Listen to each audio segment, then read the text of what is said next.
this resounding silence. And it's, it's pretty awful for a centre. So I want to change things today. So what I want you to do is, after I play the main theme, and then there's my entrance theme, and I'll be standing there, and I'll be walking to the main stage and starting my little skit, okay? As I walk from there to there, I want you to participate. So when I'm starting off walking, I want you to just clap politely. Just like you had a red-headed stepson and you were at a football presentation night and he won best club man or best dressed or something. But then by the time I get up to the main stage, I want, all of a sudden I've morphed into Keanu Reeves lookalike, a young doctor. And this is your biological son now, and he's got his medical degree, and you're just gone mad. So there'll be clapping, there'll be shouting. If you want to throw a punch, do that, whatever you like. Okay, you got the idea?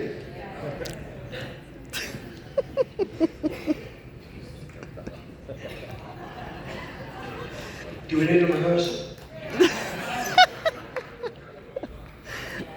I trust you.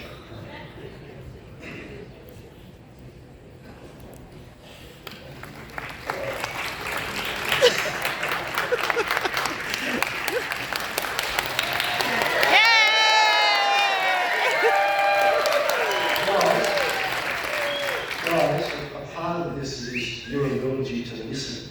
I said after I play the main theme, then I do my intro. I told you we should have had a rehearsal.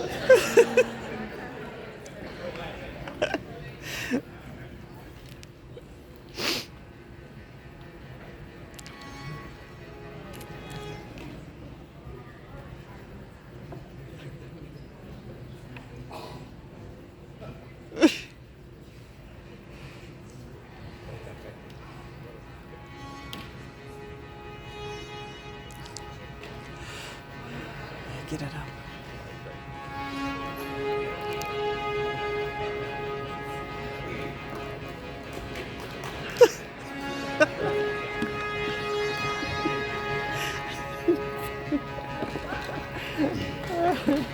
Oh,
Thank you very much. That's very kind of you. Now, I have a whole routine to own this, but watching those lines out there, you know, they were stretched for miles, and it reminded me of when I first started.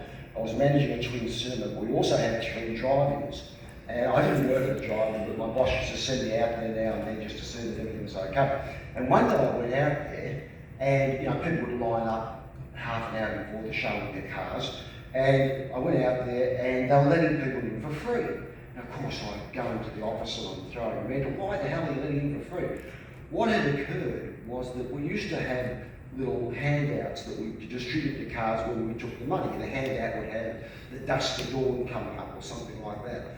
And we get the money off them. And some enterprising thief, and it's hard to have respect for something like this, but some enterprising thief had got a whole group of these pamphlets and had gone 100 cars back, going up the aisle, giving the pamphlet to people and taking the $10 per person. Unbelievable. So that was fantastic. Anyway, on the way to, my daughter lives in Sydney. I had to come to Sydney to get the aeroplane, and I took my daughter out for dinner. She's 30, and I dropped her off back at her place. And then I went to a nightclub, and I walked up to the nightclub, and the bouncer at the door said, "Stop! You've had too many." I said, "What, drinks?" He said, "No, birthdays." Ladies and gentlemen, thanks for coming. Who was here at the last show on Monday? Oh, you're my friends, thank you very much. Elephant in the room. Who wasn't here? Who's only new? Okay, well you guys, you're going to a bit of catching up to do, 25% of catching up actually, because my friends are all going to be masters of the universe when they return to their family, and other friends because they have so much cinema knowledge, and you guys, you'll be pretty good if you hang out for today and come for the next couple, but there will be times in the future years where you won't be able to answer questions, and you'll say to yourself, "I should have gone to Baldy's first show." I want to start off with this. And so I was in the cinema industry for around about 37 years, mostly in senior management, and I really enjoyed it. It was terrific. I had a great time. This is the first film that had a pop song.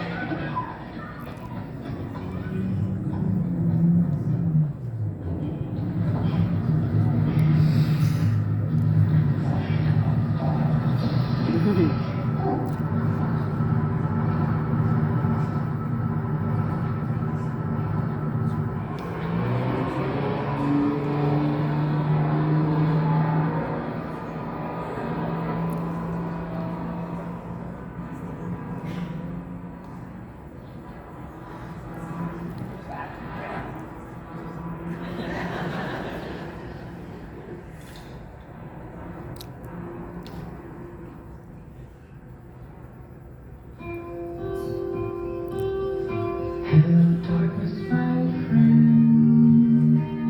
I've come to talk with you again. Because a vision softly creeping left its seeds while I was sleeping. And the vision that was planted in my brain still remains within the sound.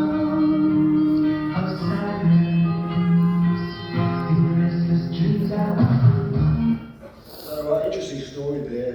Robert Redford wanted that role, and it's a role where the guy has trouble getting the girl, and he really wanted that role, and he rang the director and said, "Look, this role's perfect for me." And the director said, "Robert, I don't think so." And Robert was very enthusiastic. "Yes, I want this role." And the director said, "Robert, have you ever struck out with a girl?" And Robert Redford said, "What do you mean?" And the director said, "Exactly. I need someone." Today, I'm supposed to give a lecture, but I don't really want to do that. I just like to talk conversationally, so we'll do that, albeit a one-sided conversation. I know that you need to relax and just have some light entertainment, so that's the plan. We're going to go to the movies, and this is what we're going to talk about today. The main thing we're going to talk about is the high 80s, high concept, high profit era of films. And to do that, I have to step back a little bit, not to 1910 like I did on Monday, but just to 1960. And we're going to talk about who's who on the set. Someone approached me the other day asking me the difference between a producer and a director. Are you here? Oh, what a rat. No, there he is. Terrific. Well, I'll just set up the show for you. So we're going to talk about that, and we're going to then, so that takes about 15 minutes, and then we'll get into the top 10 films. Now, I want you to hang out until the last film. I've strategically done this because out of all the talks I do and all the clips I show, I think the last one I show is the most interesting.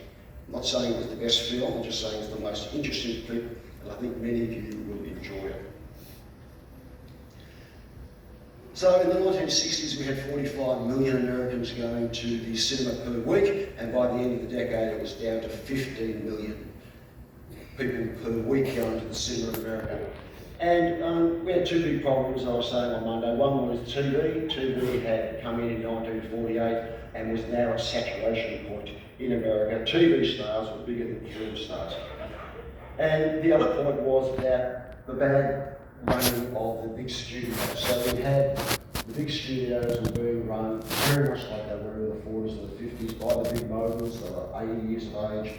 And they had really sort of outgrown things. And so they were still producing these westerns, they were producing Dean Martin comedies, Elvis Presley quickies, and lots of musicals. And of course, that started off pretty good with The Sound of Music and Mary Poppins and those sorts of films. But by the end of the decade, the musicals like Hello Dolly and Star, weren't really working very well. And of course, America was changing culturally.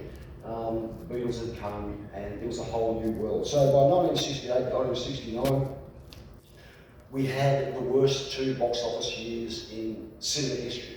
And something had to be done. And I think it was the new 70s had come in, was coming in, and we started to get an influx of directors like Steven Spielberg, George Lucas, Peter Bogdanovich, Martin Scorsese, Robert Altman and Woody Allen come on the scene making films. And they'd been to Europe and they'd been to Japan and they had a lot of experience, and they started to set up independent operations against the studios, and it worked very well. Just as an aside, Spielberg actually didn't go overseas. He was very lucky. All the rest of those guys worked independently against the big studio system. But Spielberg was a bit lucky. At 19 years of age, he made a little 1-hour film called Amblin. And as you might know, he then named his entertainment operation Amblin Entertainment, which produced all of the movies. Anyway, so he produced this film. It was a 1-hour film about a couple of people hitchhiking, and he went to college campuses and he showed the film around just to earn money. And at one of these college campuses, the head of Universal had appeared. His name was Sid Sheinberg. Now that's really like owning a petrol station, having the head of BHP come into your petrol station. So Sid Sheinberg came in and saw the film and immediately offered Steven Spielberg, at 19 or 20 years of age, a 7-year contract. And Steven said, well, I'm still at film school, I really want to finish this. And Sid said, well, do you want to make movies? And Steven said yes. So he then worked within the Hollywood system, and of course he started off making Columbo TV series. But that's just an aside. So, as I say, in the 70s we had this creative emergence and a terrific diversification of films like A Clockwork Orange and 2001: A Space Odyssey.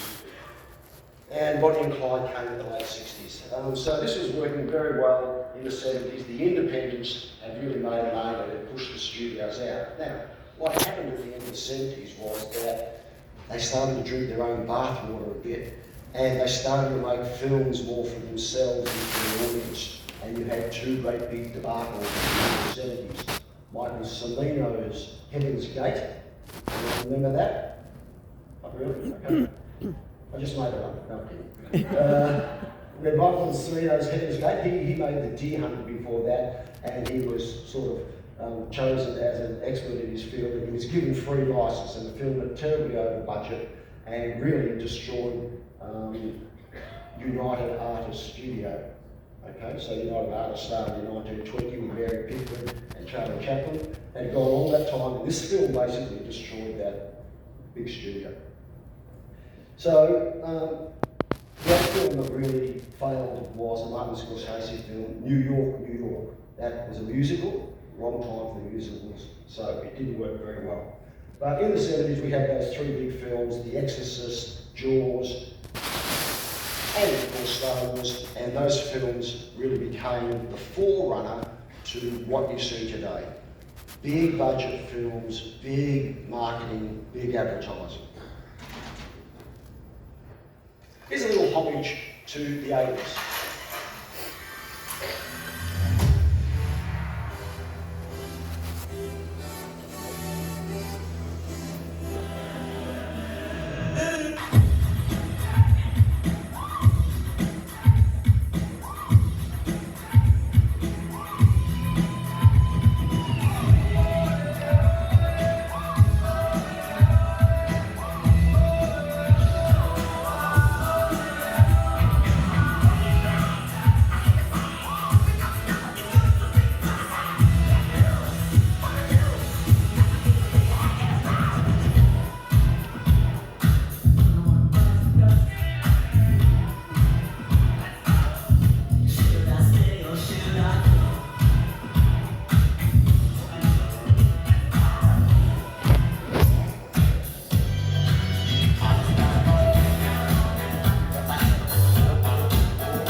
So just to recap, the 60s was the time when the big studios started to fall out of favour, and then the independents came in the 70s, but by the 80s we had the debacle of those two films that I mentioned. And by the 80s, the studios started to come back. They saw what happened with Jaws and Star Wars, and they were delighted by that, and that's the way they started to build their business model. Less films, bigger money, bigger marketing budgets.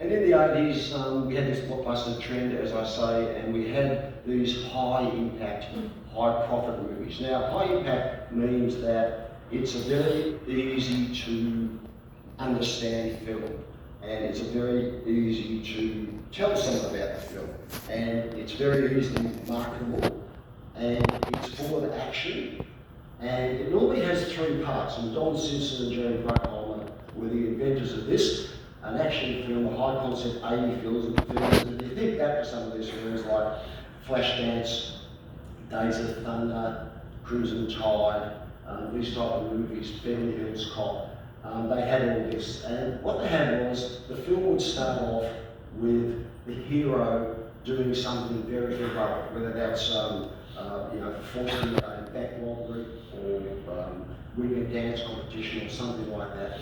And then the hero, in the middle part of the film, would start to have a darker period of his life, and things would start to go wrong.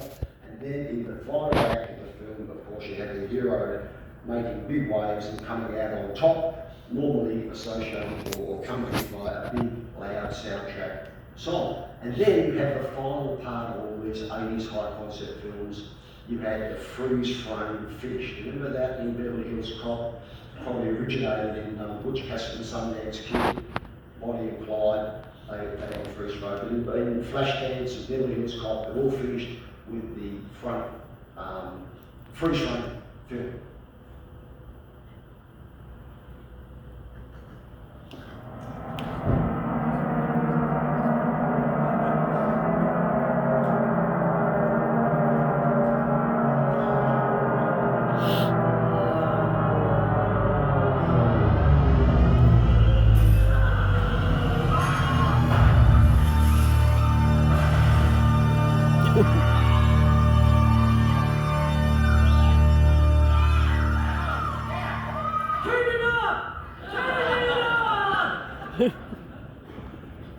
So THX Town was of course invented by Lucasfilms. George Lucas, the guy was Thomas Harrelson. He actually was the inventor of that. I might talk a little bit about that later on. Let's get into the who's who of the set and what does a producer and a director do. So a producer, and there's a very famous one, Kathleen Kennedy. She and her business partner Frank Marshall did all the Steven Spielberg films, and there's been plenty of them. Pardon me. So Kathleen Kennedy was a terrific producer, and a producer really is like a general manager or an operations manager. They're there from the start until the very, very end. And when I say the very, very end, I mean not just the theatrical release, but as the film goes through its revenue waterfall, which is hard sales, you know, you buy the films at BW or JB Hi-Fi, video on demand, then the streaming services, then ancillaries like showing them on the boats or showing them in airplanes, and then finally TV. So the producer goes through the whole thing, and the producer normally comes on at the start of the whole concept, when the pitch is made. The pitch is when someone who hasn't got money basically approaches someone who has got money, normally in the studio, and makes a little pitch that usually lasts for about 15 minutes and has about a 15-page accompanying document, and that's the pitch. And from there, the film studios have to work out whether they want to do this or whether they don't. And if they do want to do it, then the film is green-lit. Has anyone ever heard that phrase? Good, a few heads nodding. And then the film goes into, of course, the pre-production, where you start to assemble the composers, you start to find out whether certain actors are available, and various other things. So the producer's involved in all that, and then the film goes into production, where they make the film, and then the film goes into post-production, and the producer's still involved. The director, on the other hand, really just has the artistic control over things. And the director doesn't do a lot of work actually on the set. That's mostly left to the assistant directors. George Lucas was Francis Ford Coppola's assistant director. So, yeah, they don't do a lot. The assistant directors normally do all the blocking, and if you came up here on stage, you'd see all these little pieces of tape all over the place where the dancers probably have to put their legs or whatever. And on a movie set, the same thing. It's all blocked out, and the assistant directors would look after that, while the main director just focuses on the big overall finish of the film, how he wants it shot, what sort of lighting he wants, how he wants it to feel. So that's the director's role. I'm going to take you through a few other roles. First of all, let me take you through the location manager. Location manager, that wouldn't be a bad role. That's where you really fly all around the world to try to work out the best spots for movies. That would be a good role. And then there's the composer, of course, and John Williams, as I mentioned at the last talk. He does a lot of Steven Spielberg. He basically did all Steven Spielberg films and all George Lucas films. So he comes on board pretty early and sets the scene for the music. Here's a few other little roles. See if you can guess this. Anyone, any idea what the best boy is? Not a hot dog. Big pardon? Well, I heard it then. Assistant to the gaffer. It's a little bit of a trick question, because what does the gaffer do? Now, some of you English people would know that. No. Gaffer's the chief electrician. Boom operator, that's easy, come on. Boom operator does the sound, without a doubt.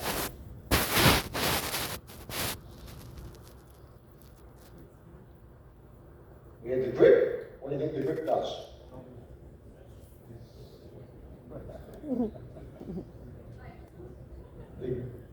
The grip moves all the equipment around on stage.